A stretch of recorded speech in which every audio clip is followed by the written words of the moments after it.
Ini adalah kisah nyata tentang apa yang terjadi kepada saya sewaktu saya tinggal di London. Saya seorang pria yang berasal dari India dan saya sedang menjalani studi saya di salah satu universitas terkenal di London. Berikut adalah rentetan kisah seram tentang aktivitas paranormal yang saya alami selama masa tinggal saya di sebuah rumah dupleks di London bagian barat.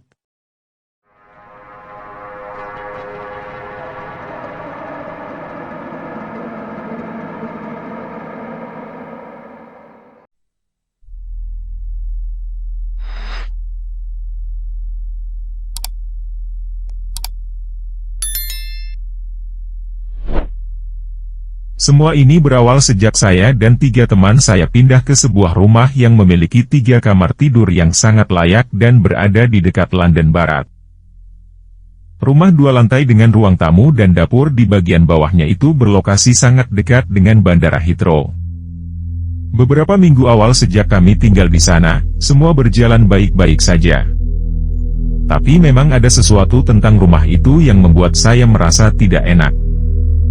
Suasananya terlihat dan terasa suram.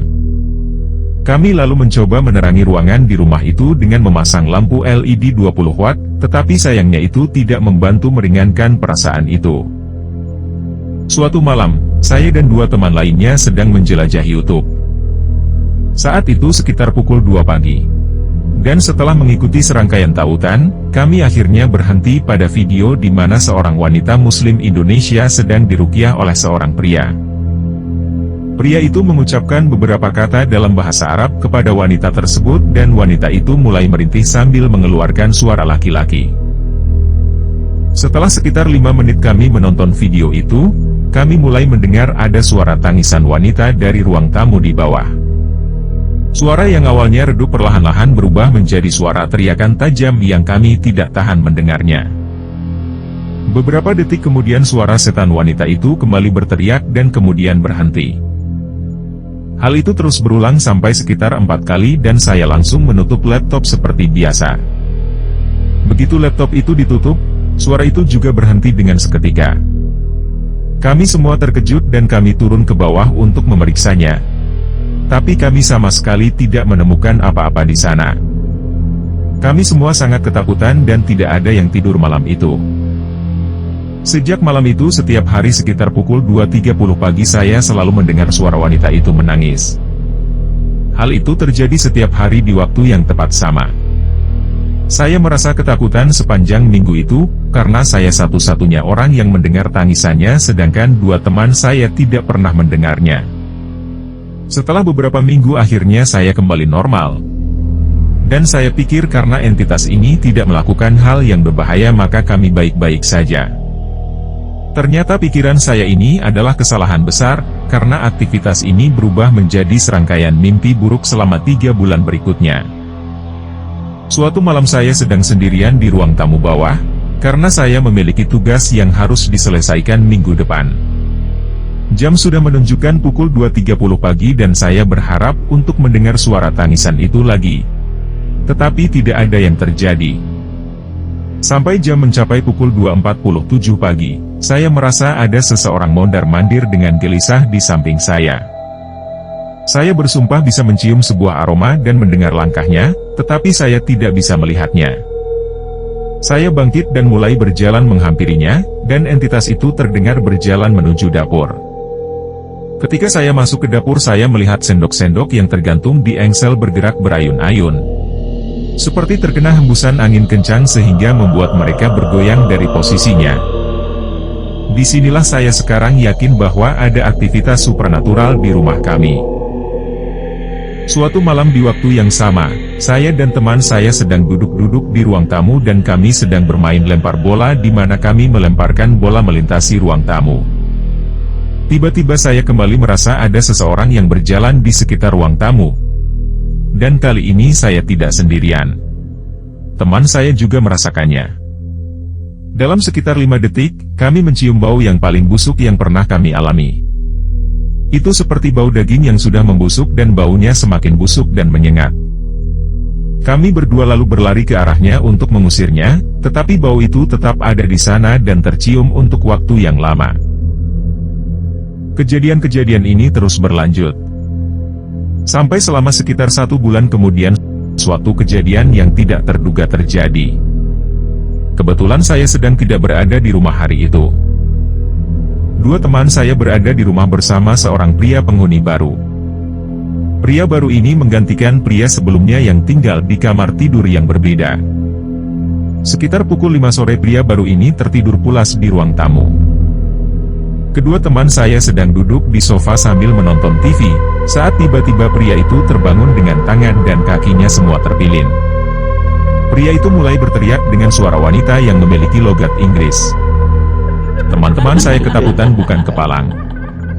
Mereka mengatakan bahwa tangan dan kakinya begitu terpilin, sehingga pria itu jatuh setiap 2 langkah yang diambilnya. Dan entitas wanita yang berada di dalam tubuhnya itu mulai berteriak meminta untuk segera membawanya pergi dari rumah itu. Dia menyebut teman-teman saya dengan nama mereka, dan bahkan menanyakan keberadaan saya. Teman-teman saya mengatakan bahwa mereka sangat ketakutan, sehingga salah satu dari mereka menyimpan pisau dapur di sakunya jika saja diperlukan. Setelah permintaan yang berulang-ulang oleh entitas wanita itu, teman-teman saya akhirnya setuju untuk mengantarnya pergi.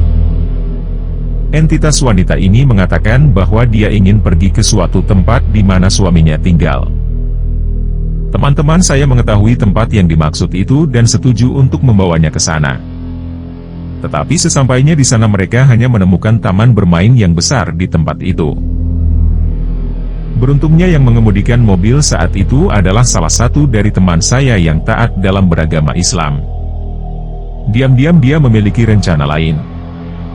Dia langsung mengemudikan mobil menuju ke sebuah masjid. Mereka kemudian mengatakan bahwa pria yang kerasukan itu sangat ketakutan ketika mengetahui bahwa dia akan dibawa masuk ke dalam masjid. Pria yang kerasukan itu terus menolak dan berusaha untuk berontak saat diajak masuk. Dia tampak ingin mundur tetapi dia tidak bisa karena posisi kakinya yang terpilin. Salah satu teman saya mengatakan hingga saat ini bahwa itu adalah hal paling menakutkan yang pernah dia lihat. Setelah mereka masuk ke masjid, imam di sana mengatakan bahwa dia kerasukan oleh sesuatu yang dia sebut jin. Dia memanggil beberapa orang lainnya untuk membantunya. Mereka mengusirnya dengan membaca kalimat-kalimat berbahasa Arab, dan entitas wanita itu akhirnya keluar dari tubuh pria itu dalam hitungan menit. Pria itu sudah tidak sadarkan diri pada saat itu. Mereka membawanya ke rumah temannya dan dia baru sadar kembali setelah sekitar 4 jam. Saya sudah bersama teman-teman saya saat itu. Dan mereka terlihat kacau seperti mereka tidak tidur selama berbulan-bulan. Kami tidak kembali ke rumah itu lagi setelah kejadian tersebut. Dan minggu berikutnya kami tinggal di perpustakaan di universitas saya, sampai kami menemukan tempat tinggal yang baru. Kami akhirnya berbicara dengan si pemilik rumah setelah semua kejadian itu. Dia tampak terkejut pada awalnya. Tetapi kemudian dia mengakui bahwa memang pernah ada beberapa aktivitas aneh di rumah itu. Penyewa sebelumnya juga mengeluh tentang hal itu. Pemilik rumah itu akhirnya mengembalikan uang kami 3 kali lipat dari jumlah uang deposit awal yang kami berikan dan meminta kami untuk tidak berbicara tentang itu lagi. Kami lalu pindah ke rumah yang baru dan saya tinggal di sana sampai saya akhirnya meninggalkan Inggris untuk selama-lamanya. Pria yang kerasukan itu kembali ke negara asalnya. Ayahnya membawanya pergi karena dia tidak bisa berjalan setelah kejadian itu.